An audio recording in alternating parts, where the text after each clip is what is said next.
Bueno, hola, buenos días. Vamos a dar comienzo a la actividad. Le pedimos disculpas por los minutos que empezamos tarde. Tuvimos que solucionar algunos problemas técnicos. Agradecemos a todos los que están participando. Esta es otra de las actividades enmarcadas en el proyecto de la salud centrada en las personas, coordinado por la Cátedra de Medicina Familiar y Comunitaria. Acá tenemos a Clara Anís y a Facundo Tahuada, y están conectados también Elizabeth Olavarría y Patricia Barot, la Cátedra de Medicina Familiar del profesor Julio Viñolo. Como ustedes saben, siempre se lo comentamos, este proyecto está integrado además por las cátedras de salud ocupacional, psicología médica y enfermedades infecciosas. Les vamos a dar la palabra ahora a los coordinadores para que continúen con la actividad. Buenos días, muchas gracias por estar. A pesar de las inclemencias del tiempo, esta modalidad nos permite hacer estas actividades. Bueno, la actividad de hoy, cuando la pensamos inicialmente, estaba centrada como en el cuidado, ¿no? Entonces, con todos los aspectos que puede tener eso. Inicialmente habíamos pensado en el cuidado de los equipos. Lo primero que nos surgió fue de los equipos de protección personal, de toda la duda que teníamos en el momento que planificamos esta actividad y de la gran cantidad, de la gran incertidumbre que había desde el uso hasta todo lo que todos sabemos. Con el correr del tiempo, todos fuimos adquiriendo conocimiento sobre eso. Hay otras teleclínicas que enfatizaron en esos aspectos. Y entonces, progresivamente entendimos que habían algunas cosas que habíamos desatendido. Quienes trabajamos al lado de las personas, que nos abocamos a los cuidados continuos y hacemos una atención longitudinal, empezamos a identificar todos que habían algunos aspectos que habían quedado postergados o desatendidos. En esto de que se ponía mucho la atención y se sigue poniendo en un problema de salud como es la pandemia, para el cual no teníamos ninguna preparación previa, no tenemos experiencia, tenemos gran incertidumbre y mucho temor de parte de los equipos de salud y de parte de la población. En todo eso quedaron algunas cosas invisibilizadas por parte de la población, por parte de los técnicos, de los equipos, por parte nuestra. Apuesto que cada uno de los que está participando está pensando en alguna situación que se le pasó, que lo hubiera hecho distinto, que fue de alguna manera, que de alguna manera estuvo determinada por esta situación. Sumando a eso apareció otra cosa nueva, a la que no teníamos ninguna experiencia, que es eso que se ha llamado telemedicina, que permítanme decirlo entre comillas, porque ustedes saben que ha habido una gran variabilidad de formas de comunicarse con los pacientes, y bueno, eso dista bastante de lo que es telemedicina, pero así es como se lo conoce, y bueno, en eso que ni nosotros ni los usuarios tienen experiencia, y que también eso ha condicionado algunas cosas que hemos desatendido, que no hemos prestado la atención suficiente. Entonces, la clínica de hoy pretende que participemos, no para relatar casos, pero sí para reflexionar juntos, pretende sensibilizarnos sobre este problema y pretende que elaboremos estrategias o por lo menos nos vayamos pensando de lo que debemos corregir. Entonces, con esa finalidad, trajimos 3 casos en distintas etapas del ciclo vital que claramente tuvieron en su evolución un impacto que fue determinado en gran parte por esta situación, que de no haber habido esta situación seguramente no hubiera tenido el desenlace bueno, la evolución que han tenido. Así que vamos a compartir con ustedes 3 casos, solo a manera de sensibilización, a manera de tomar contacto con esto. Vamos a agradecer la presencia de los licenciados en psicología Fabián Cabrera y Mónica Reina, que están con nosotros y que esperemos hagan buenos aportes, y bueno, y de los otros compañeros de las clínicas que participan de este proyecto. Así que le paso la palabra a Facundo y nuevamente les agradezco la asistencia a esta clínica. Bueno, buen día para todos y para todas. Como decía Clara, así fue un poco como se fue elaborando esta teleclínica de hoy. Y entonces ahora, a partir de 3 situaciones como ilustrativas de, de eso que comentaba Clara, del impacto que ha tenido esta situación de pandemia con todas las implicancias que ha tenido en la salud de las distintas personas en las distintas etapas del ciclo vital, tomamos solamente estas 3 como situaciones disparadoras para comentar, para intercambiar. La idea es que esto no se transforme en algo catártico de todos contar todas las cosas que pensamos, pero sí como situaciones disparadoras para luego intercambiar sobre nuestras experiencias a lo largo de estos meses desde nuestro lugar de trabajo en el primer nivel de atención.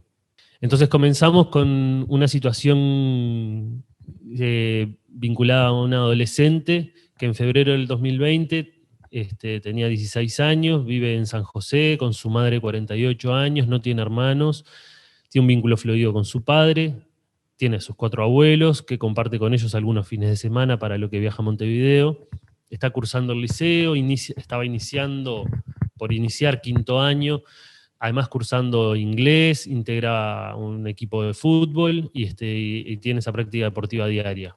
Está interesada en aprender música, valorando aprender a tocar un instrumento de cuerdas, tiene grupos de amigos con los que interactúa a diario y tiene un examen físico normal. Bien. En septiembre del 2020, esta misma adolescente acude a una consulta espontánea. Antes llamó a su madre y refiere que está preocupada por el acné. En este tiempo de aislamiento estricto, solo ha visto a su madre, con la que convive, ha hecho videollamadas con sus abuelos, con sus amigos, y a su padre lo ve más esporádicamente. En el inglés, que inicialmente era por Zoom, luego iniciaron las actividades presenciales y lo abandonó porque no pudo seguirle el ritmo, estaba desmotivada. Las clases en su liceo se iniciaron el 29 de julio, pero ha habido mucha irregularidad. Dejó las prácticas de fútbol, refiere sentirse muy ansiosa, no sabe qué hacer, ha leído libros, pero ya no tiene deseos de hacer nada. Se duerme muy tarde, 2, 3 de la mañana, mira videos, hace juegos en línea, ve películas, se despierta cerca del mediodía. Pasa muchas horas en su dormitorio, un franco deterioro del vínculo con su madre, aumentó 8 kilos de peso, se la nota triste, pero lo que más molesta son episodios de nerviosismo, palpitaciones, falta de aire, temor a morirse, manos sudorosas, sudoración fría, claramente por ansiedad. Bueno, la siguiente situación, después tenemos que correr ahí, Carla. La siguiente situación es de un adulto mayor que en marzo del 2020, con 79 años, secundaria completa, jubilado, vive con su esposa de 77 años en la ciudad de Canelones, tiene médica de referencia, como antecedentes es hipertenso y diabético, con un buen control de ambas condiciones, cumple estrictamente el tratamiento no farmacológico, toma además enalapril y metformina, renueva el permiso para conducir por 1 año, maneja diariamente desde su casa a una automotora que era de él y que actualmente es de sus hijos, y ahí se queda por un espacio de 3 horas diarias. Es muy ordenado con su alimentación, realiza las 4 comidas diarias, caminata diaria, 45 minutos, tiene una buena actividad social, es integrante de la comisión directiva de un club deportivo y social de la ciudad, y no tiene ningún elemento de deterioro cognitivo, tiene una relación fluida con sus hijos y nietos, tiene encuentros semanales con ellos, los desafía a cualquiera a jugar al truco, duerme un promedio de 7 horas diarias, no toma ningún psicofármaco ni hipnótico.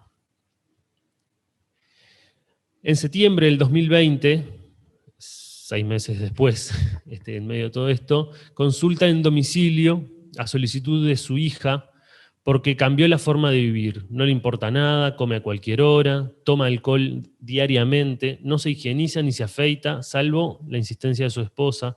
Está siempre con la misma ropa, aumentó varios kilos, come y mira la tele, nada más. Tiene un gran desinterés por todo lo referente a sus actividades previas, como ir a la automotora, como les contábamos, o la comisión directiva del club. Lo notan irritable, especialmente con su esposa, y él expresa: ¿por qué no me moriré? Los hijos y los nietos lo llaman por teléfono y no quieren hablar. Ha sido visto varias veces en domicilio por la emergencia móvil, nunca fue el mismo médico, alguna consulta telefónica con médico del prestador que no lo conocía. Todos le aconsejan medidas para control de los síntomas y lo alientan a levantar el ánimo. Tiene ahora un insomnio de conciliación y de mantenimiento, y al despertar le cuesta levantarse y ha pensado que ya no quiere vivir. Bien. Siguiente. Bien. Y la tercera y última situación es una niña que en febrero del 2020, Camila, con 8 años, viene a la consulta con su madre. El control previo fue en febrero, antes del inicio de clases. En este momento pesó 34 kilos y una talla de 132 centímetros. La doctora le dijo que estaba un poco gordita, que tenía que hacer más ejercicio y consultar a otra doctora. Consultó con un nutricionista, la ficha médica se le venció en agosto. En octubre la escuela solicitó la ficha médica actualizada. Y en octubre del 2020, había cumplido los 8 años en abril, vino a control de salud, hoy la trajo su mamá, nos cuenta que está en tercer año de escuela, vive con sus padres, tiene una hermana más grande de 25 años y un sobrino que nació en abril también. Todavía no lo conoce, solamente por fotos y videollamadas. Sus papás tienen una panadería enfrente de la casa. El papá se levanta muy temprano porque hace todo el pan y le sale riquísimo. Tras conocer gran motivación de Camila por patinar, su mamá le inscribió en clases de patín artístico en el club del barrio, pero solo fue una semana porque cerraron el club. En estos meses no salía de la casa, tenía clases por Zoom y miraba la tele. No podía salir a jugar con los amigos de la cuadra, tampoco vio a los abuelos. Pesó 46 kilos y una talla de 137 en no sé si apuntaron la diferencia en el peso. Si querés pasame la anterior para ver. De 34, siguiente, a 46 kilos. Bien, digamos, eso fue como el principal problema de salud que se detectó en ese control. Pero bueno, ya está, cerramos. Las situaciones disparadoras, intentamos que fueran de personas en distintos momentos del ciclo vital, como decía el título de la actividad, para ver un poco o entender un poco qué hemos descuidado de la atención y de la longitudinalidad de la atención de nuestros usuarios y usuarias.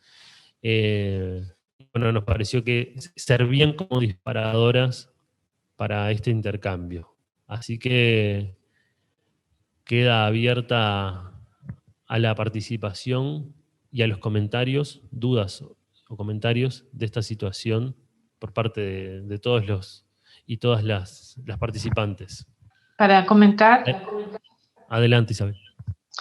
Mira, yo soy, buenos días a todos, un abrazo, Clarita, que nos conocemos. Yo soy médico de familia de la ciudad de Mercedes, de muchos años, y por razones familiares me tuve que trasladar a Montevideo, y también mi cargo de médico de familia.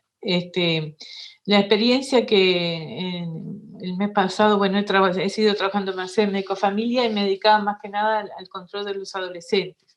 Con esta pandemia, los adolescentes han quedado atrás, y bueno, me pidieron, como yo hacía muchos adolescentes, por el carnet del adolescente, que por favor pudiera ver adolescentes, inclusive niños, ¿no?, de 6 años en adelante, los controles, y he detectado justamente que tú referís esas 3 historias interesantes, sobre todo el adolescente, que en esta pandemia han quedado un poco de lado, y bueno, he detectado problemáticas psicológicas, sobre todo de abandono, de estudio, de muchas cosas, y entonces por eso está interesante esa historia, así como del niño y del adulto mayor también. Es muy importante.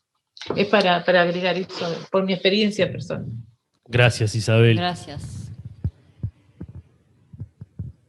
Lo que vemos es que, bueno, las 3 historias tienen algunas cosas en común, ¿no?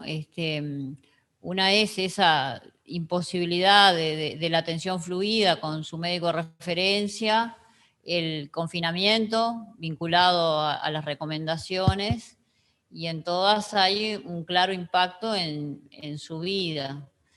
Y que como todo es integral, repercute en todo, pero entendemos que desde la salud mental claramente hay una repercusión.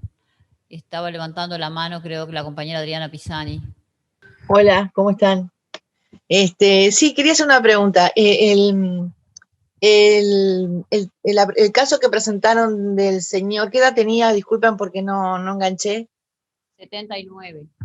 79. Bien, está. Uno siempre con la desviación, ¿no? Pero sí, estaba pensando que además de todo eso, hay algo que me gustaría redondear en todos los casos, de tanto adolescente como de la niña, la situación familiar, en el sentido de sus papás están trabajando, estaban en el seguro, o tal vez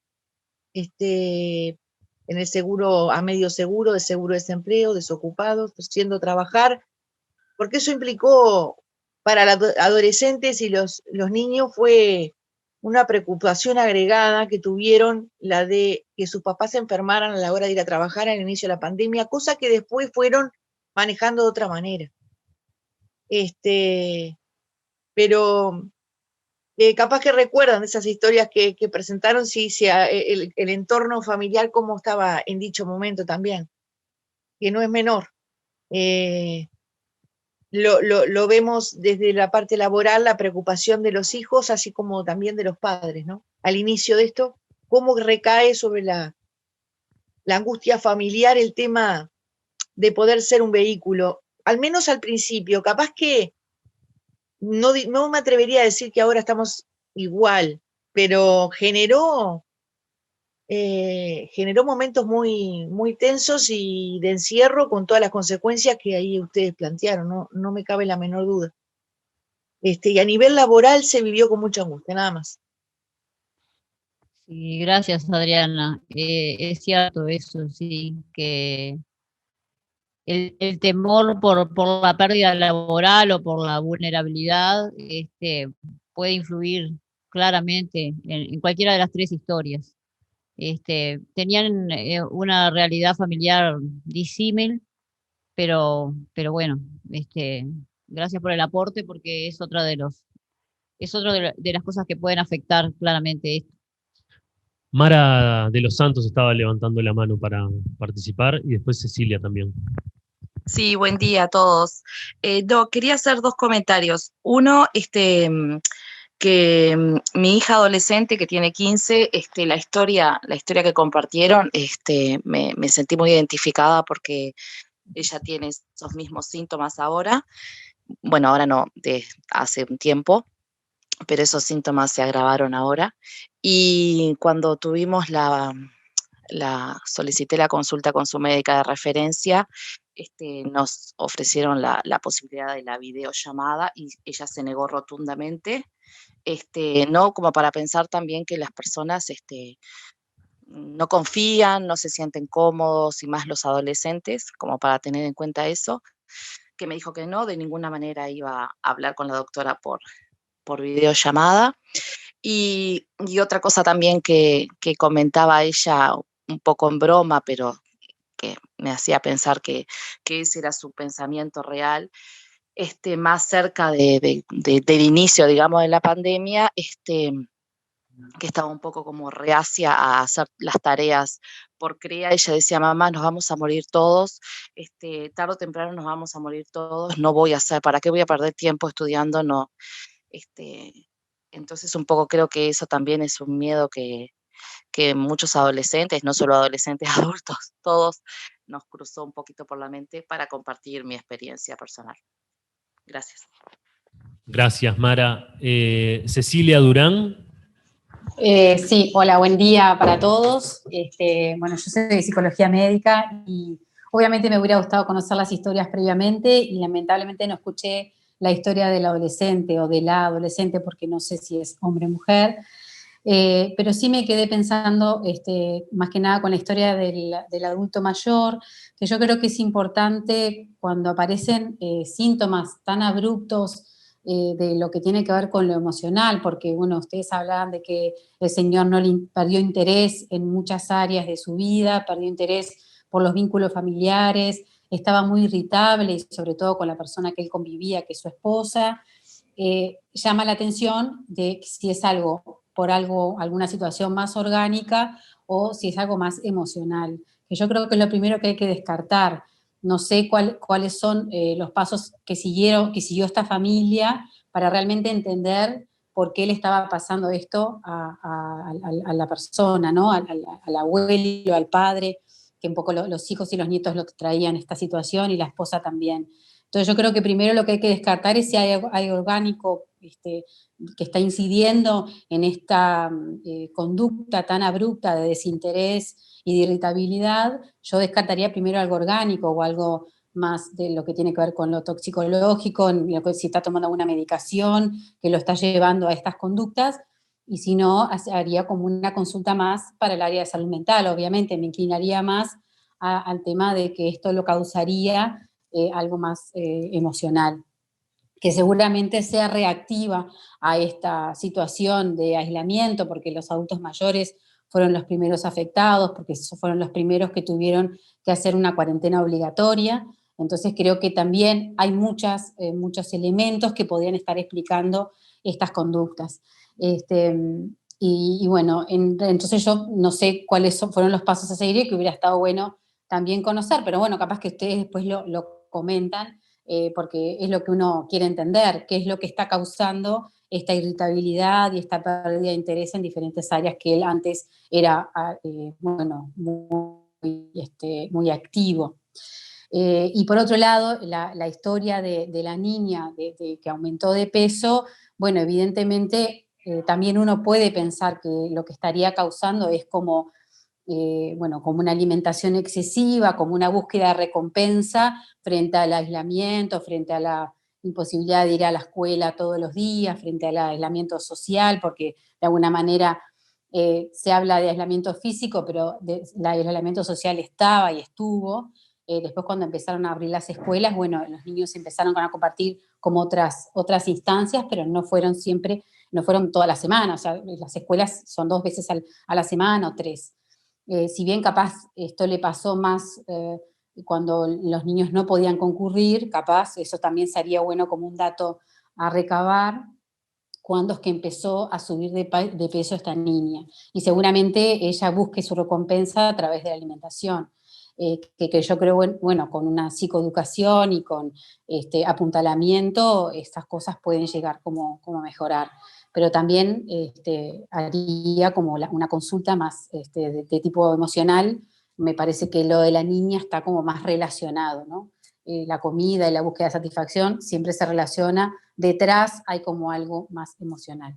Bueno, quería como aportar desde ese lugar. Muchas gracias.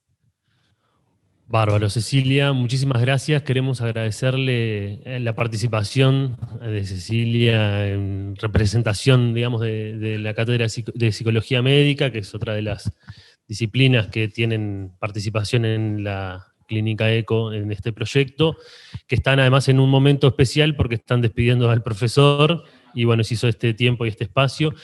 Con respecto a los casos, Cecilia, nosotros al principio lo que planteamos fue, nosotros no queríamos plantear casos para la discusión y la resolución, sino situaciones disparadoras para la discusión. Estos usuarios y usuarias sí han ahora mantenido algún contacto con sus médicos de referencia, y la situación obviamente no es la actual exactamente, pero lo que queríamos era como usarlo como disparadores para las reflexiones, que fue un poco lo que nos pasó a nosotros en el proceso de elaboración de esta teleclínica.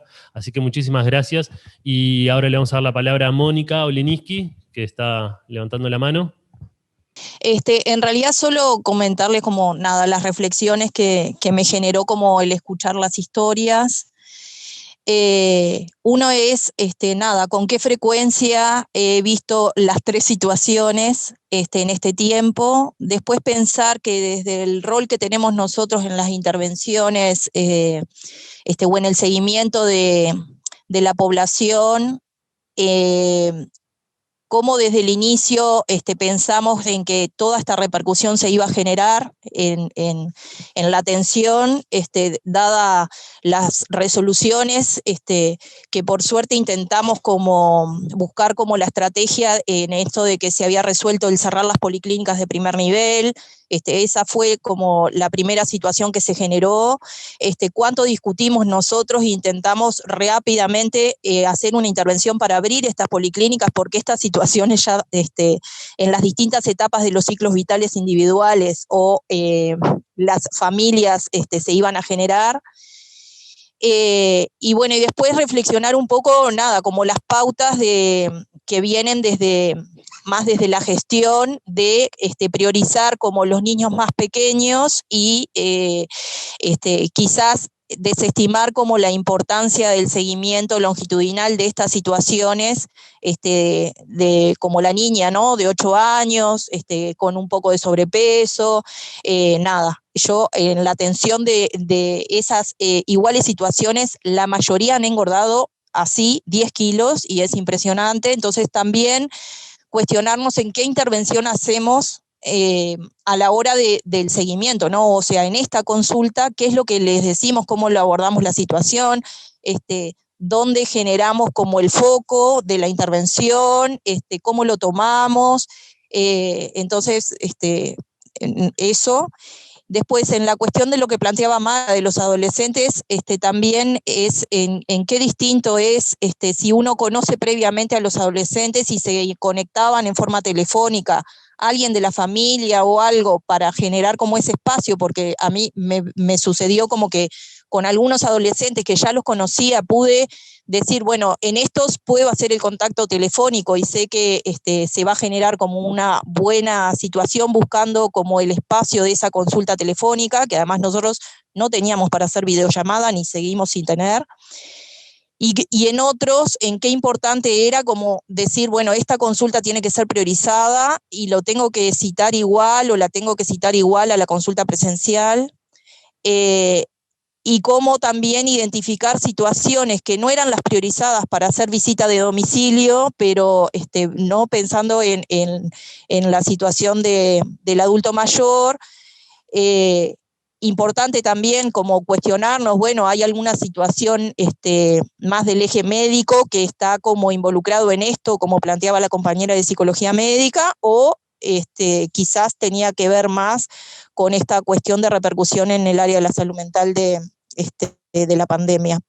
También esperado y también visto en todo esto. Simplemente eso. Me parece bárbara las historias, porque además, nada, no, creo que a todos nos pasa que nos vemos en esas, hemos tenido todo eso en estos meses, sin duda. Muchísimas gracias, Mónica. Recuerden que el chat está abierto para comentarios, dudas, preguntas, así que lo pueden utilizar. Bueno, bien. Gracias, Mónica, porque la verdad que sí, creíamos que las historias, todos los que después de leerlas iban a identificar rápidamente de estos 3 ejemplos replicados en su consulta, multiplicado por varias veces. Hay una cosa que es importante que Mónica trajo, que tiene que ver con la gestión. Porque eso del cierre de las policlínicas, que por suerte eso se pudo revertir, pero era como la idea inicial de que había que concentrarse todo en los centros de salud, que lo único que hacía era como disminuir la accesibilidad. Pero eso fue en ACE. Estos usuarios no son todos de ACE, 2 por lo menos no son de ACE, y sin embargo, en los prestadores que dijeron no cerrar los centros de primer nivel o no cerrar las policlínicas, sí estaba fuertemente recomendada la llamada por teléfono y la distancia y tratar de no venir a consultar. Y eso fue sustituido por las emergencias móviles, que iban y hacían lo que podían, pero que ustedes saben que no tienen un seguimiento longitudinal, que la emergencia móvil es para ir a atender una emergencia móvil y muchas veces va y atiende la demanda de lo que haya, pero que no hay una continuidad en la atención, no hay un seguimiento, es alguien que viene, no conoce al paciente y no lo vuelve a ver. Y eso, en vez de generar tranquilidad a la familia, genera muchísima incertidumbre. Entonces eso se va acumulando. En el caso del adulto mayor, que la compañera de psicología marcaba, me parece, le agradezco, la necesidad de descartar lo orgánico, en realidad no fue un hecho que apareció de pronto. Fue un hecho que inicialmente fue apareciendo, la familia fue notando, pero como toda cosa que se instala lentamente, hasta que no hay gran cambio, no alarma. Igual en ese proceso hubieron llamados a la emergencia, hubieron videollamadas de médico, del prestador que no era el médico de referencia, era el médico que estuviera, y hubo atención por emergencia móvil. Pero, y bueno, y también, como decía Facundo, la instancia de descartar patología orgánica ya ocurrió, y bueno, pero la situación de la persona es esta, y bueno, entonces, por eso la trajimos como forma de plantear acá estas situaciones. Mónica Reyes. Hola, Clarita. Estaba marcando acá en la policlínica. Hola, buenos días. Sí, se corta la comunicación. Buenos días para mí. Hice un punteo de lo que fueron más o menos narrando, porque como dijeron las diferentes ponentes, que bueno, que es un tema que nos toca a todos y que tiene las particularidades que nos vemos reflejados. Yo le iba a agregar más dimensiones como para problematizarlo, ¿no? Porque por un lado nosotros tenemos estos usuarios que en un principio nosotros nos organizamos para poder dar una respuesta a los de mayor fragilidad, que era como la emergencia en ese momento, descuidando quizás esto que se iba instalando lentamente.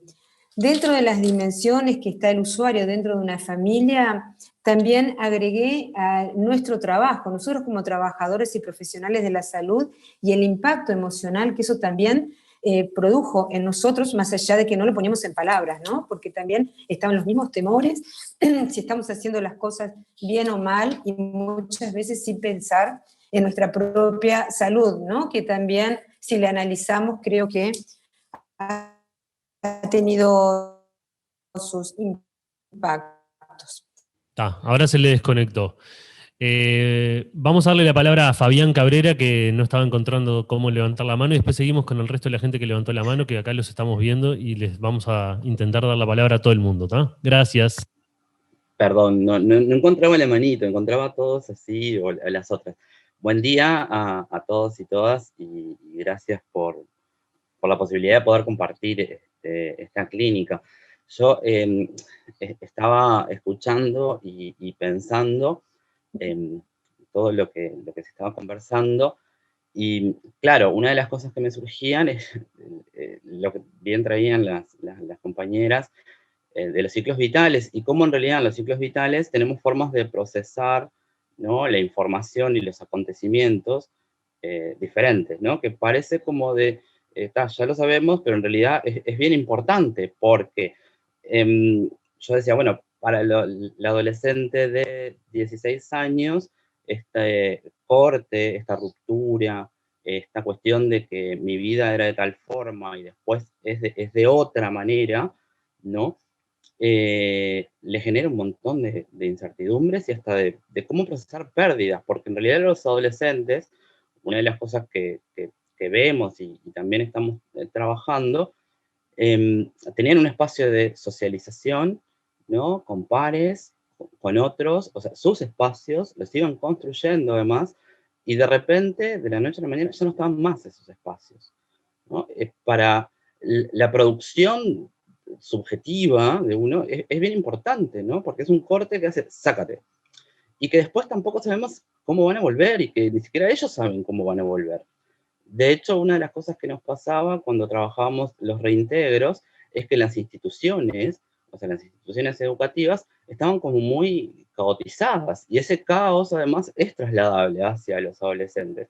O sea, pasaba que mandaban una tarea a tal profesor, pero aquel otro no se conectaba por Zoom, y este sí, iban cambiando los horarios, o los problemas de conectividad, y después no había cómo solucionar eso. Después cuando se empezaron a reintegrar, se reintegraban muy de a pocos, pero no me reintegraba con mis compañeros, con los cuales yo tengo mayor afinidad. A su vez, o sea, el corte de la rutina hace que, bueno, o sea, tal vez a nosotros no nos afectó tanto, porque nosotros seguimos trabajando en nuestra rutina, tal vez más exigidos y o sea, con mayor presión y estrés y preocupaciones, pero seguimos en nuestra vida, de alguna manera, ¿no? Los adolescentes no, o sea, eso cambió rotundamente. Entonces, sus horarios, sus construcciones, sus itinerarios, sus trayectorias de vida y de construcción, no son las mismas. Se están como reconstruyendo, reviendo, de alguna manera, cómo vuelven algunas cosas. El señor de 79 años también pensaba también en estos cortes, en estas cuestiones de crisis bien importantes, ¿no? Que son como... Y la población, el señor es población de riesgo, ¿no? El mensaje también que nosotros procesamos, ¿no? Y analizamos, yo soy población de riesgo, pero en mi familia, si a mí me pasa algo y demás,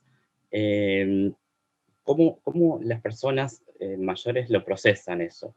Porque de alguna manera, decimos, sí, es población de riesgo, pero lo que está detrás en ese como metamensaje es, te puedes morir rápidamente, ¿no? Entonces, eso son cosas bien importantes para poder reflexionar, ¿no?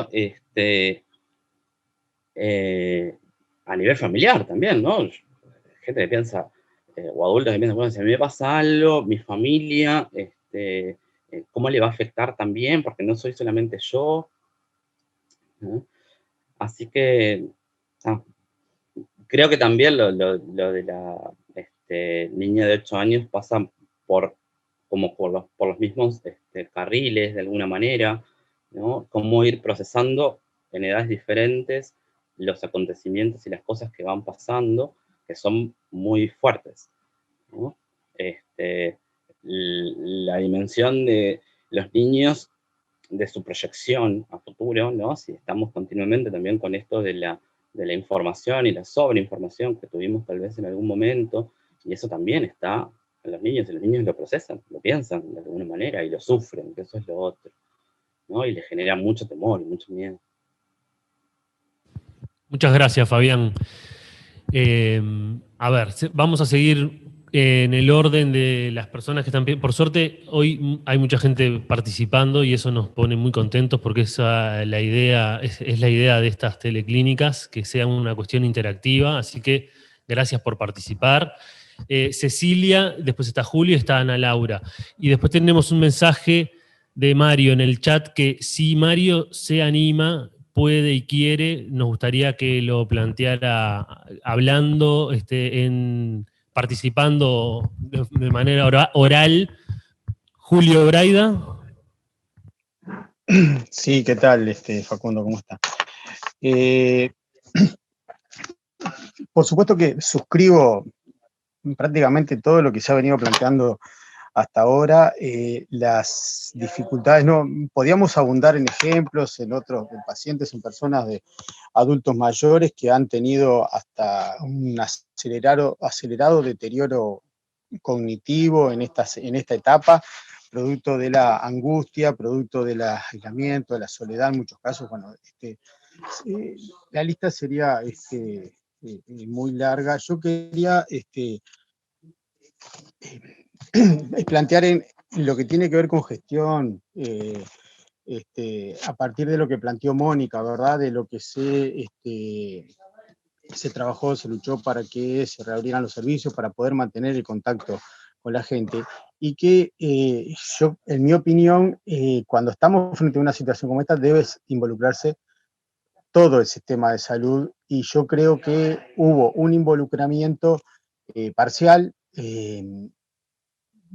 Prácticamente la atención domiciliaria que se hacía mucho más necesaria, y el contacto frecuente con los pacientes, a eso sumado el seguimiento de todas las personas de sospecha de COVID o COVID, tanto en los seguimientos telefónicos como en la atención, quedó básicamente restringido al primer nivel de atención, a los médicos de familia y comunitarios, médicos generales, pero que eso también limitó mucho, y creo que es una de las enseñanzas que tenemos que tener para que en este tipo de seguimientos, los seguimientos que son más puntuales, digamos, en relación específica al tema de la pandemia, debería tener un involucramiento mucho mayor de técnicos, que al menos la experiencia que yo he tenido no ha sido así. Inclusive ha habido hasta retracción porque las atenciones a distancia, telefónicas de diferentes especialidades, limitaron mucho el contacto con las personas desde las propias especialidades focales, ¿verdad? Y implicó una sobrecarga de trabajo, también de angustia en muchas casas en quienes teníamos que estar en seguimiento de nuestra población, y más allá de nuestra población en muchos casos, ¿verdad? Porque sumado a colegas que por diferentes motivos debían estar certificados, eso implicó para quienes estuvimos en todo este tiempo un esfuerzo mayor. Entonces creo que es simplemente plantear eso, ¿no? Desde lo que debe ser la forma de gestionar una situación especial como esta, que no creo que sea que haya sido lo más acertado en todos los aspectos. Tanto a nivel público, que es donde nosotros trabajamos, pero también a nivel privado, ¿verdad? El hecho de que no pudieras tomar contacto con médico más que telefónicamente en gran parte de las mutualistas y por mucho tiempo, eso implicó consecuencias en las personas muy importantes, que a muchos nos ha tocado vivirlos, desde verlos como pacientes, pero también a otros hasta en la familia, las repercusiones que eso iba teniendo. Eso nada más. Muchas gracias, Julio. Voy a leer un mensaje que mandó Mónica Reina, que se le cortó la conexión cuando estaba participando, que dice que para cerrar lo que venía hablando, un tiempo donde prima la incertidumbre y continuos procesos de duelo, donde se ven potenciadas las fragilidades. Bueno, un poco también en la línea de lo que veníamos diciendo y lo que planteaba también Fabián. A ver, Ana Laura Deus. Hola, ¿qué tal? Buenos días para todos. Gracias por la invitación que bueno, me llegó ayer y me pareció súper interesante participar. Este tipo de casos que plantearon son muy frecuentes en la práctica de todos, y realmente me sentí identificada como médico tratante en algunos casos, y en otros también como familiar de pacientes, de repente el adulto mayor, ese tipo de cosas, de que bueno, que la reclusión de forma de cómo lo afectó, cómo afectó a los distintos usuarios, tanto el sistema público como privado. Yo en mi caso trabajo en el sistema público, en Ciudad de la Costa, y si bien hay algunos pacientes que tienen esa postura de miedo, de ansiedad, de depresión, también hay otros que lo único que tienen es la visita al médico o la ida a la policlínica, y lo toman como la salida recreativa. Entonces es muy difícil lograr de alguna manera que cumplan con el aislamiento, o personas que no tienen acceso a medios de comunicación, que tienen un teléfono de línea solamente, o tienen un celular de antiguo, digamos, y no reciben videollamadas, no se le puede hacer ese tipo de telemedicina, y es bastante difícil lograr una captación o un seguimiento telefónico. Esos muchas veces siguen yendo a la policlínica, y a veces uno como médico tiene más miedo que ellos de que ellos se enfermen de alguna manera por no saber cómo se usan los medios de protección, los tapabocas, cómo se lavado de manos, cuándo hay que ponerse alcohol gel, cuándo hay que ponerse alcohol. Entonces ese tipo de cosas que uno trata de educar en el consultorio o a través del teléfono es bien complicado. Me parecieron casos muy interesantes y muy representativos de las distintas etapas del ciclo vital, y sobre todo pensando un poco en el caso de los niños, las dificultades que tenían algunos papás en poner límites en cuanto a lo que es la actividad, ¿no? Los tiempos de pantalla, como que bueno, como hay pandemia está todo permitido, cómo tratar de retomar eso, siguiendo estando en la pandemia, ¿no? Seguimos estando en la pandemia, seguimos estando con las limitaciones o con algunas de las limitaciones o siguiendo algunos protocolos, pero tratando de volver a una normalidad que no es del todo normal, digamos. Pero ¿cómo retomamos nosotros los médicos desde ahí? Desde, bueno, tiene que hacer más actividad física, pero no le puedo hacer el control en salud. Entonces, cómo tratar de insistir, de retomar los controles, de retomar los seguimientos, pero siempre tratando de mantener la distancia óptima, ¿no? En eso de que tenemos que mantener 1,5 metros, pero igual tengo que hacer un examen físico, tengo que abrazar a un paciente que está en duelo, o querer abrazar a un paciente que está en duelo. Es bien difícil y bien complicado cómo tratar de encontrar el balance justo para todos. Más lo que decía Julio, de que nos vemos en algunos casos sobrecargados con pacientes que antes no eran pacientes nuestros, o con actividades para lograr que los pacientes con sospecha de COVID sean atendidos adecuadamente. Bueno, es difícil encontrar el balance en todo. Muchas gracias, Ana Laura. Bueno, vamos a darle de nuevo a Cecilia, que ahora se pudo conectar, después a Mario y después a Adriana, que habían pedido la palabra.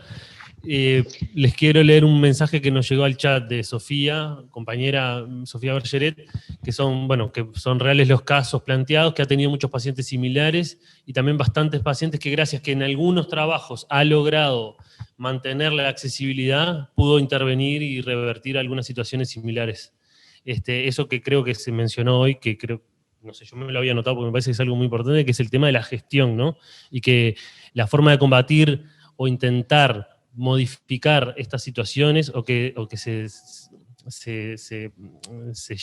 sucedan estas situaciones es a través de decisiones que son políticas y de gestión, no son personales de cada uno de nosotros y de nosotras en nuestro lugar de trabajo. Bueno, Cecilia, a ver si ahora te podemos escuchar. Ahora sí, perfecto. Bueno, muchas gracias. Ahora sí, porque me vine a donde está el módem, entonces, porque acá en el Hospital de Clínicas está difícil la parte de señal. No, simplemente, primero comparto lo que han dicho respecto a las historias, que como repito, yo lo escuché 2, pero que muchas coinciden a nivel profesional y también a nivel personal, ¿no? Son realidades que nos ha tocado vivir en todo este tiempo desde que empezó la pandemia en nuestro país.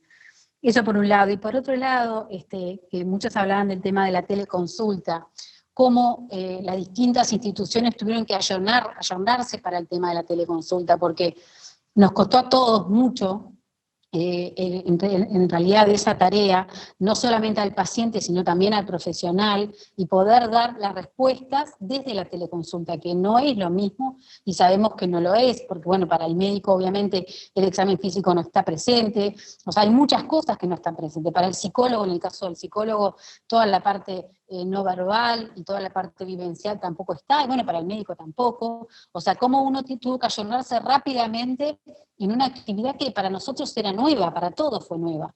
Y eso también quizás pudo tener que ver con estas distintas situaciones que estamos viviendo hoy, que son las repercusiones y las consecuencias que tuvo la pandemia a la hora de poder asistir a los pacientes en forma adecuada, o de lo mejor posible, y también eso llevó a lo que ustedes están diciendo también, a los médicos de familia como una sobrecarga, porque no podían atender a todas las demandas que el sistema mutual o el sistema hospitalario no podía responder, porque bueno, las policlínicas del hospital se cerraron, no podían atender pacientes de forma presencial. O sea, creo que esto responde a muchas variables.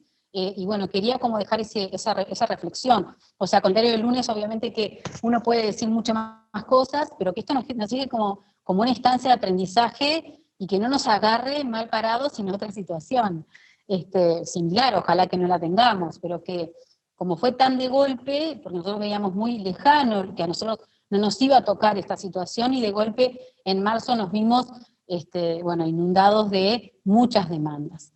Así que eso quería como dejarlo como reflexión. Agradezco que me den la participación. Gracias. Muchas gracias, Cecilia. Mario, Desde mi ¿te jubilación. animás a presentarte, Mario? ¿Eh? ¿Te animás a presentarte y después participar? Claro, soy Mario Córdoba, soy jubilado médico y tengo 77 años, es decir que en este momento estoy absolutamente cuarentonado y más que nada lo que escucho de la pandemia y de las situaciones médicas y de atención están muchas determinadas por las cosas que ustedes han transmitido. Lo que quería, la reflexión que me da hoy es por lo vivido, más que nada, y un poco lo que comentaron en la charla del caso de San Antonio. A mí me parece que es importantísimo el caso de San Antonio como emblemático de la situación, porque creo que somos hijos de un muy mal modelo de atención. Si nosotros seguimos pensando que el médico de referencia es un detalle burocrático y que lo hacemos desde la administración, no, es un vínculo de largo tiempo creado por un médico de familia y comunidad, especialmente porque sale naturalmente, porque sale en el espacio, sale en la relación, sale en el intercambio y en el espacio prolongado del vínculo de confianza médico-paciente. No se puede hacer por burocracia, es una cosa que es ganada por el equipo en su relación con la familia, la comunidad y el médico. Es decir, qué espontáneo es la aparición de un síntoma y el presentarse al médico de todos los días y decirle, mirá, me pasa esto, o la adolescente decir, cómo no, encantado, o ella llevar la iniciativa para hablarlo. Es decir, que eso está determinado por el vínculo que he establecido anteriormente con respecto a la atención y con quién intercambiamos estos temas. A mí me parece que el COVID, otra vez más, lo único que hace es desnudar nuestras carencias en todos los niveles de cambio del Sistema Nacional Integrado de Salud y lo que nos falta y lo que hay que poner en cabeza, cuál es lo conceptual del cambio y cuál no está tocado. El COVID-19 lo que nos muestra es lo lejano que estamos de la atención. Nosotros sabemos que la emoción aparece y la lesión la sucede en el término de la no atención. Es decir, que de la emoción a la lesión está el tiempo. Y si entre medio de la emoción encontramos una salud integral donde la emoción es importante y no esperamos la lesión para empezar a hablar de exámenes, estudios y de consulta, me parece que eso es parte del intercambio médico-paciente y ese intercambio que la familia, cuando aparece algo, lo primero que dice, vamos a preguntar. ¿Y a quién vamos a preguntar? A alguien que tenemos cerca. Lo que reafirma acá, y que no quiero insistir más porque todos más o menos hablaron de lo mismo, es eso, de que esto que nos pasa no es solo el hecho de que porque estamos atendiendo la COVID no podemos atender las otras cosas. Las otras cosas aparecen igual si no tenemos con quién comunicarnos. Me parece que es nada más que una manifestación más descarnada, desnuda, que la impúdica COVID-19 nos destapa o levanta el telón. Gracias. Perdonen el atrevimiento, pero desde mi jubilación me encanta poder escucharlos a ustedes y poder decirles algo o pensar lo que yo siento. Muchas gracias. Muchísimas gracias, Mario. Yo, al menos para mí, un placer, un honor, una persona muy admirada a la distancia, porque no lo conozco, pero alguna vez escuché, vi y leí alguna cosa. Un disfrute escuchar a Mario. Sí. Saludo grande. De acuerdo, muchas gracias. Muy oportunos los comentarios, sumamente vigentes, clarísimos. Es todo lo que está detrás de esto. Me lo transmitió con tanta claridad que serviría como... Muchísimas gracias. Bien, Adriana Pisani, ¿en algún momento habías levantado la mano, después la bajaste o estabas para partir? Está, genial. Bueno, se ha dicho muchísimo, Mario ahora ha redondeado muchísimo más. No quisiera extenderme, pero digamos que más allá de las historias que plantearon, que todos nos hemos presentado situaciones similares realmente, tenemos que analizar algunas cosas. Primero, que estamos hablando de tele, algo que yo no hago ninguna tele, yo hago medicina telefónica, telefónica. Yo no veo nada. Seguimos atendiendo en forma telefónica. Ni siquiera podemos ver una lesión en tal caso que nos muestren.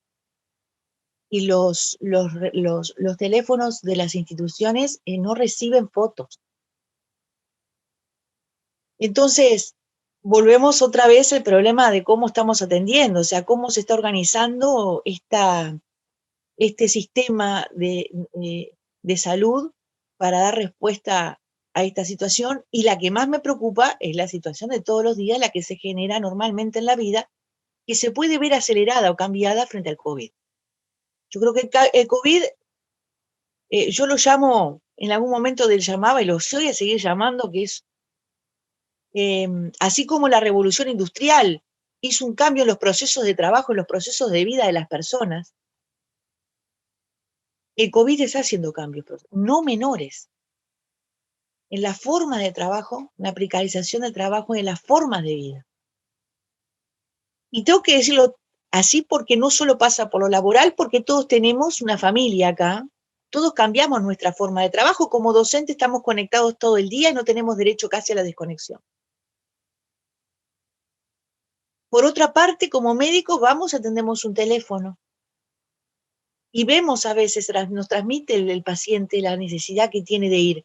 Yo en particular debo decir que cuando el paciente necesita ir, necesita ir. ¿Saben por qué? Porque lo va a matar la angustia o el desequilibrio que tiene ese paciente con la hipertensión que tiene, que no está controlando por la angustia que tiene. Y si no va y no tenemos un ratito de diálogo, o nosotros nos vamos a su domicilio, no hay solución. No hay solución. Necesita de ese intercambio. No hay caso. En ese sentido, también nosotros nos hemos visto nuestro contexto laboral como médicos, como trabajadores de la salud, no solo nosotros, sino que los compañeros del equipo de salud.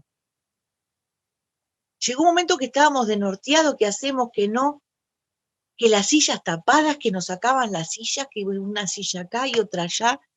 Y eso de lo que trabajamos en mi primer nivel, en lugares donde la policlínica, como de bien decía alguna compañera o Mario, no sé quién fue que dijo, ese lugar donde además se encuentra el vecino y cómo andás que hace tiempo que no te veo, ese lugar donde salían y quedaban charlando afuera, eso cortó todo. Y a eso se suma una gran problemática. Yo les pregunto, nos pregunto con nosotros como trabajadores de la salud, ¿qué seguridad tenemos laboral? ¿Cómo sabemos que va a proseguir nuestra tarea? ¿Cómo nosotros podemos atender adecuadamente en el paso del tiempo a los pacientes si nosotros estamos en la misma incertidumbre? Entonces, hay un montón de cuestiones que tenemos que analizar. Hay un montón de cuestiones. El Sistema Integrado Nacional de Salud, ¿hacia dónde apunta? Hay disminución de consultas, lo sabemos. Hubo problemas, como bien se dijo, con los especialistas. No tenía forma de consultar a un especialista. Llamabas a puerta y en puerta te ladran, porque estamos con COVID. Vamos, muchachos, ¿qué COVID? Entonces, hay un montón de cosas que nos vimos enfrentados los médicos de primer nivel, de situaciones que realmente fueron complejas, que nunca se nos habían dado. Entonces, mi reflexión era que, bueno, nosotros en salud laboral lo llamamos fenómeno. Lo llamamos fenómeno COVID. Porque el cambio que hizo el COVID fue generalizado. Lo hizo a nivel social, psicológico y general. General. Hay cambios profundos del mundo. Entonces, en este sentido, como médicos, que estamos allegados además a lo que es la problemática social, los problemas sociales, todo esto que se está dando, yo hay pacientes que no los vi más, no sé dónde están. Muchos ya están en ACE, porque no se pueden pagar la mutualista porque perdieron el trabajo. Otros vinieron y hace un año que no encuentro una historia clínica. Vamos, ¿en qué nos está faltando? Era una reflexión, compañeros, disculpen que no la quiero extender más porque podría seguir pensando cosas que nos pasan a todos. Así que bueno, redondeando un poco que para mí esto es analizar el paciente y analizar las condiciones de trabajo también de nosotros como equipo de salud, porque esto nos va a ir desgastando cada vez más, ¿sí? Y nosotros también somos víctimas de esta situación, como trabajadores y además como trabajadores que se enfrentan a esto. Así que bueno, hablaremos en otra teleclínica de esta situación. Saludos. Muchas gracias, Adriana. Un par de comentarios que llegan por el chat. Ana Laura dice que, bueno, que hubo un gran pasaje de usuarios, como decías tú, Adriana, de la salud privada al sistema, o bueno, a ACE, en realidad. Cambiando además también el médico de referencia, los usuarios que tienen además problemas de salud, además de problemas de salud, problemas sociales, y lo cual sobrecarga, por supuesto, todo. Había un mensaje de Fabián que se me fue para arriba, que era ahí va, que comparte que el emergente COVID ya está generando cambios psicosociales obviamente muy importantes y que vamos a tener que seguir originando nuevas estrategias. Yo pensaba con respecto a eso, como en el transcurso, digamos, es muy difícil reflexionar sobre lo que tengamos que hacer cuando estamos transcurriendo esto, tratando de tapar un montón de agujeros y situaciones que a veces nos llevan por delante, ¿no? Dale, Clarita. No, pensando en que esto, estamos terminando el año y bueno, ni cerca de resolverse, ¿no? Entonces, esto que se ha generado se va a mantener y como que de alguna manera todos tenemos que, bueno, ¿y cómo vamos a seguir trabajando? Eso que decía Adriana, ¿no?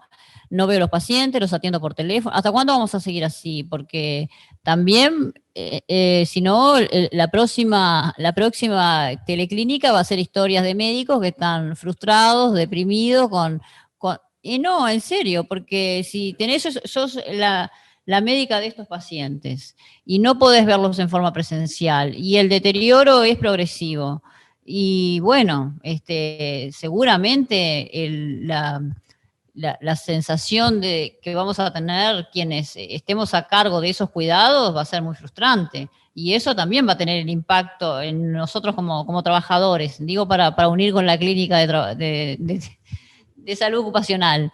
Y eso también hay que cuidarlo, y eso también tiene que ver con la gestión. Y me quedó resonando mucho lo que dijo Mónica al inicio. Nosotros siempre decimos, hacemos atención centrada en la persona y apostamos a eso, pero eso tiene que estar acompañado desde donde se toman las decisiones, porque todos tenemos claro que a un recién nacido hay que verlo, la frecuencia que hay que verlo, y bueno, y el que es escolar se ve un poco después. Entonces, hay más flexibilidad para verlo, se ve una vez por año, y bueno, y si ocurre algo, lo ves antes.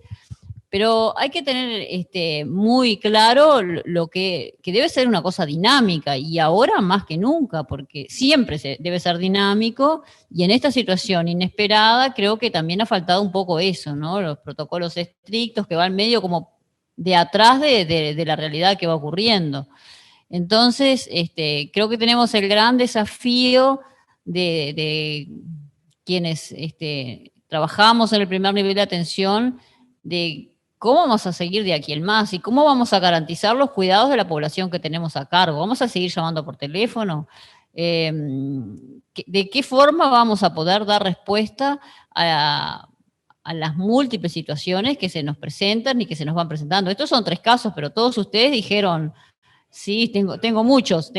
Entonces, ¿cuándo vamos a medir este impacto? O sea, sabemos los casos de COVID por día, pero no sabemos todo lo otro. ¿De dónde se está mirando eso? Y creo que somos nosotros quienes somos los más habilitados para empezar a mirar y a poner esto sobre la mesa, porque la afectación de la salud es todo, importa el COVID y importa todo lo que no es COVID.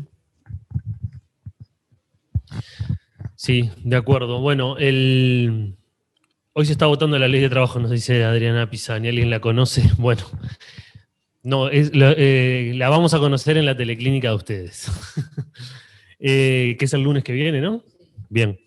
Bueno, algunos otros comentarios que llegan por el chat. Sofía dice, hay muchas de estas cosas que no las podríamos haber evitado y que fue lo que nos tocó, pero una vez más se siente feliz por la especialidad que elegimos y por acompañar muchas de estas historias que se pudieron resolver.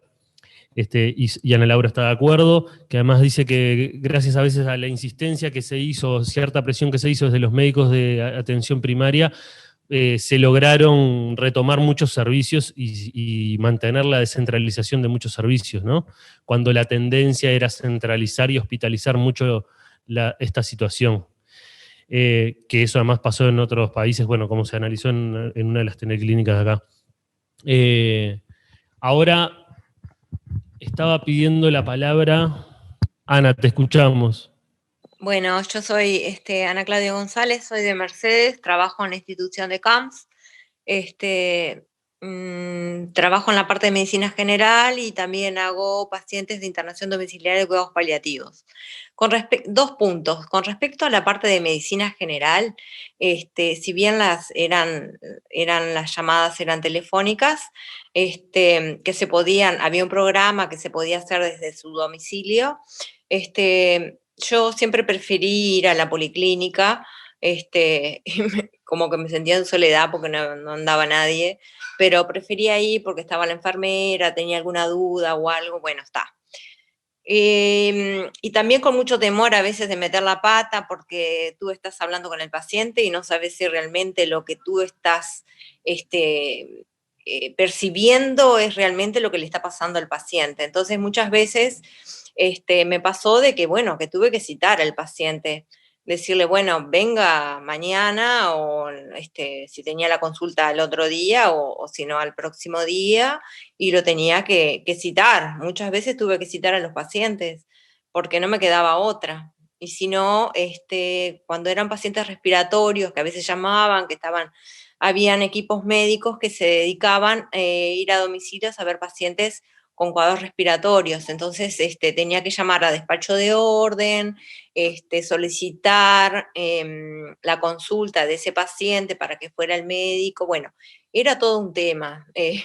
La verdad que llevaba mucho tiempo.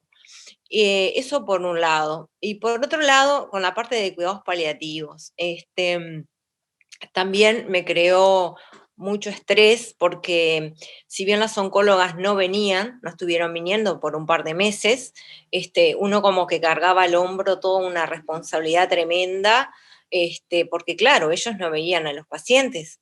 Nosotros sí veíamos a los pacientes y teníamos que comunicarnos con ella y decirle, bueno, tal o tal forma, bueno, suspenderle la quimio, y no sé si estaría para suspender la quimio, ¿no? El paciente a veces decía, estaba desconforme, y cómo que me va a suspender la quimio, y era todo un tema, era una sobrecarga tremenda y afecta desde el punto de vista emocional, porque tú querés solucionar el tema, o sea, querés estar con el paciente, solucionarle sus problemas y no crearle más problemas de los que ya tiene, que están enfermos, ¿no?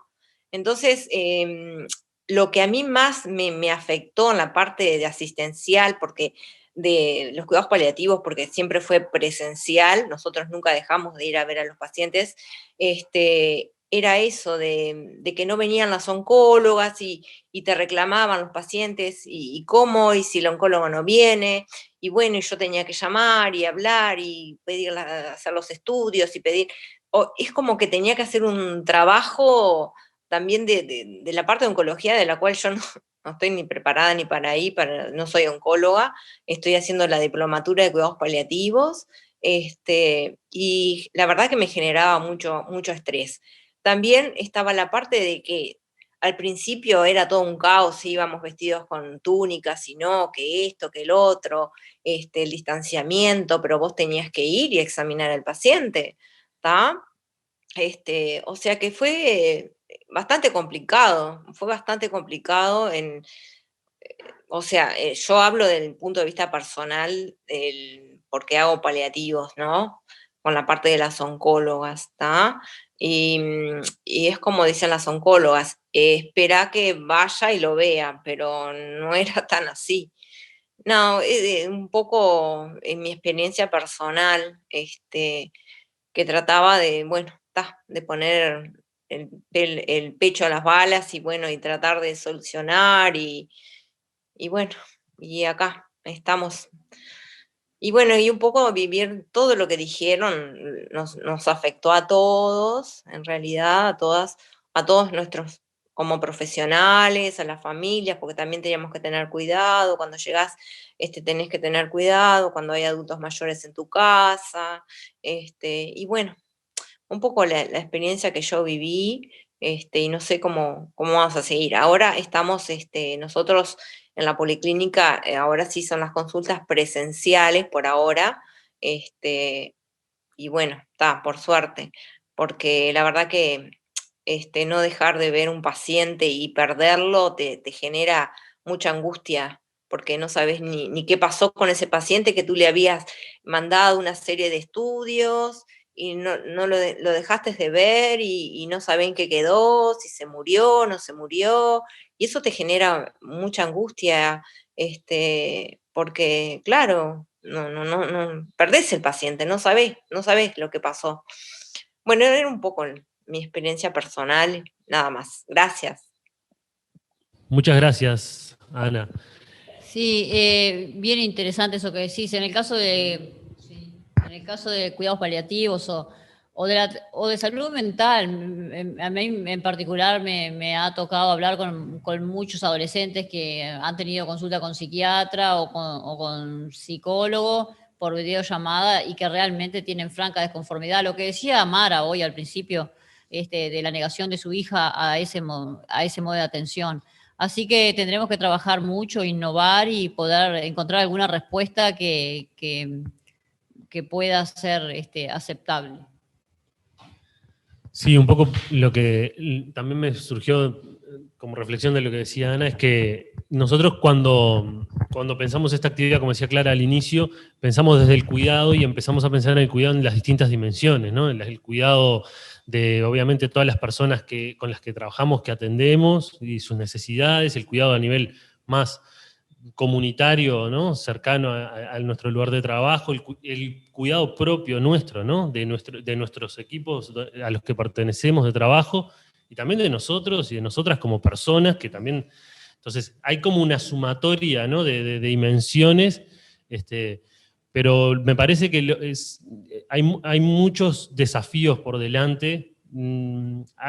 Creo que lo que hace esta pandemia o esta situación, este fenómeno, como decía Adriana, ha desnudado una enorme cantidad de, como decía Mario, una enorme cantidad de deficiencias y situaciones a resolver, y que tal vez fuera de esta situación transcurren con otra naturalidad y que nos han dejado totalmente expuestos en la falta del cuidado real o el cuidado de las realidades más personales y humanas de las personas con las que trabajamos. Eli, ¿vos querías decir algo? Tenemos a Eli en su casa y a Patricia, que son las otras dos coordinadoras de esta teleclínica. No, bueno, agradecer la participación y la atención de todos y bueno, no creo que no tengo nada para agregar a todo lo ya dicho.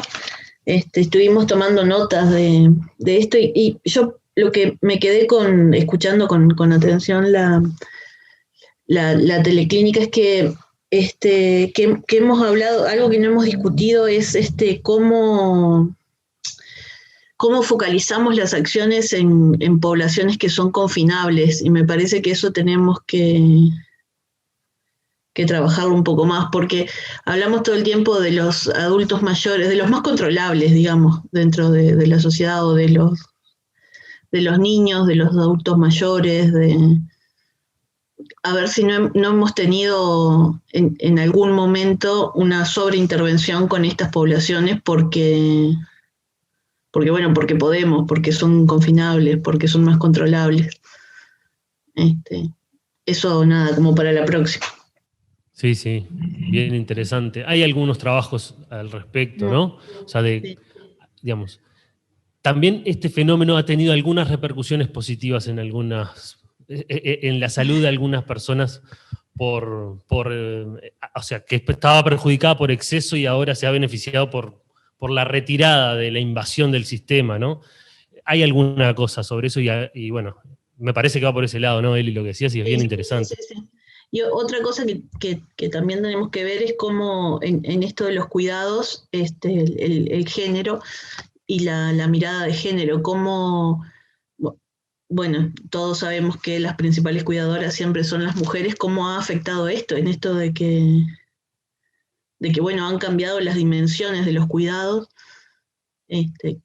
las mujeres se han empobrecido más, las mujeres han tenido más, me parece que es algo también de lo que tenemos que hablar, que hoy no va a dar el tiempo, pero también Sí. me parece importante en esto de cuando estamos pensando en discutir cuidados y nuestro rol en los cuidados, cómo cuidar a las cuidadoras, ¿no?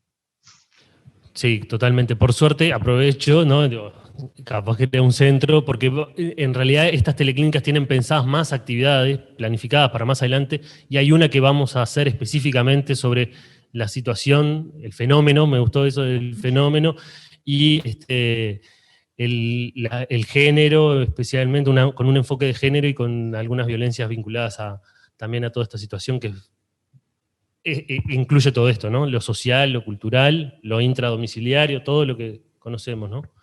Bueno, bien. ¿Algún otro comentario final? Estamos ya llegando a la hora, empezamos unos minutitos más tarde, por eso nos permitimos cualquier cosa hacer un comentario final.